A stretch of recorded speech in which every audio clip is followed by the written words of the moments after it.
What's good, YouTube fam? It's your boy Cam Mars from a show about football. I want to hop on real quick on this Monday evening before the national championship game starts and talk to you guys real quick about the transfer portal. As you guys know, as I call it, transfer portal conversations. We've had a couple things happen, a couple updates. There's been a big visit that happened yesterday and may still be going on today. Not 100% sure.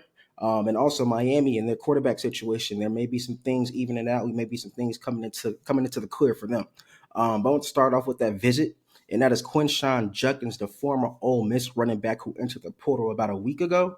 He was in Columbus yesterday for a visit. He may still be there today. Like I said, I'm not 100% sure yet.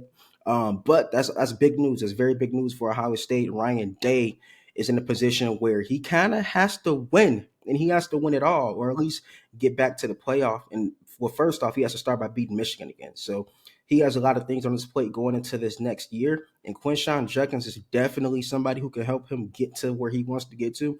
Definitely a difference maker at running back. And also, I know you guys are thinking about TreyVeon Henderson. What's up with him? He isn't 100% decided on his plans yet. He's not sure what he will do. Will that be come back to Ohio State next year or into the 2024 NFL draft? I'm pretty sure we'll get an answer on that soon with the deadline approaching. But I will say that, but there is a universe, there is a path, there is a scenario where they do have both TreyVeon Henderson and Quinshon Judkins in that backfield. And that would be that'll be an exciting backfield, probably the best backfield in the country. Also with Quinshon Judkins' recruitment, Alabama is also a major player. He is an Alabama native.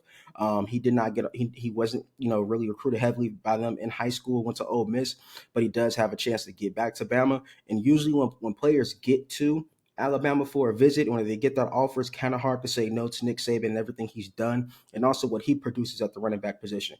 But Ohio State may have to do similar to what they did with Will Howard. Don't let that man leave campus without an offer. You cannot let that man leave campus without an offer. I'm telling you that right now. I'm telling you right now. Do not let that man get to Tuscaloosa. Do what you need to do. Get the NIL right. Get him a house, a condo. I've never been to Columbus, but whatever the nicest thing is Columbus, and the nicest thing in Columbus is, get him that. Do not let that man leave campus. He's a difference maker. And Ryan Day, you need difference makers. You got Jeremiah Smith coming in. He looks good. He looks good.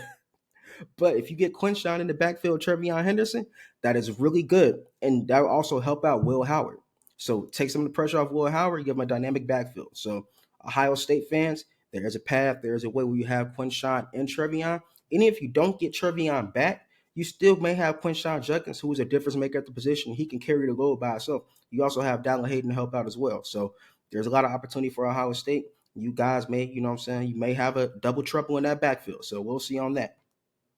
The next update I wanted to get to was Miami. It feels like I hop on here every week and talk about Miami's quest for a quarterback. Who is it? Is it going to be Cam Ward? Is it going to be KJ Jefferson? Is it going to be Talia Tagovailoa?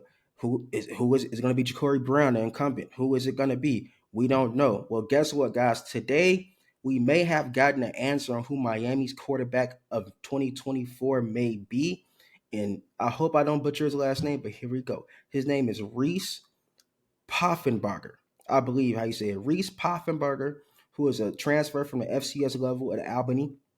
So he was a 3-year starter there. So his last year's stats were 3,603 passing yards and 36 touchdowns. And actually, 2 years of experience there at Albany. So that he committed today. And I know a lot of fans are pretty upset. They're not happy with that. They're saying we went from Cam Ward to maybe KJ Jefferson to Talia Tagovailoa to Reese Poffenbarger. What's up with that? What's going on with that? Guys, listen. From what I've heard, the Cam Ward thing is not 100% out of the question. Talia Tagovailoa might get a waiver. And if that's the case, Reese Poffenbarger is your number 2. You have an experienced quarterback, whether it's the FCS or FBS, you have an experienced quarterback who has started multiple games in a college football setting and scenario. And if that's your backup quarterback, you're in a wonderful, wonderful, wonderful position at the quarterback spot. Now listen, if Leah Tagovailoa doesn't get the waiver, if Cam Ward doesn't renege on his NFL decision, then Reese Poffenbarger is probably your number 1. He's probably your number 1. And you just have to roll with that. There will be some growing pains, but he's talented. Cristobal and that staff wouldn't have taken him if they didn't believe that he could help them win in some capacity, or if they or if they didn't think that he could not become a starter in 2024. So I look at it like this: it's a great insurance policy. It's honestly something that they should have done beforehand. So now they have an insurance policy. If Leah gets that waiver, he's coming to Miami. If Cam Ward changes his mind, he's coming to Miami. So there's opportunity. There's chances. There's chances to elevate that quarterback position. But as of right now, Reese Poffenbarger, if the portal closed and the NFL draft deadline was today, Reese Poffenbarger is probably your number one going into the spring. And you got to roll with those punches. He's an FCS player. I haven't dug much into the film. I know he's been productive when he's played Power Five schools. He has 3 touchdowns and 0 interceptions.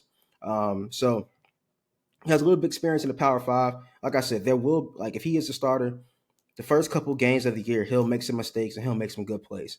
But I think the potential is there. He wouldn't be at Miami if the potential wasn't there. And you guys just have to get behind your guy. Just get behind your guy, see it for what it is, and get behind your guy. Your coaching staff hit a couple snafus. Now there are some players that they could have gotten at the quarterback position that didn't have these hurdles that Leah has, or Reese Poffenbarger coming from FCS. But they put all their eggs in the Cam Ward sweepstakes. So this is where they are. Crystal ball, like I said, he could work on roster management, things like that. But as of now, Reese Poffenbarger might be your guy. And pretty much that's all I have for today. I'm pretty sure some more transfer big dominoes will fall, and I'll get back to you guys soon. Enjoy the national championship. I'm riding with Michigan today. 80 mil out. And as always, like, comment, and subscribe. Deuces.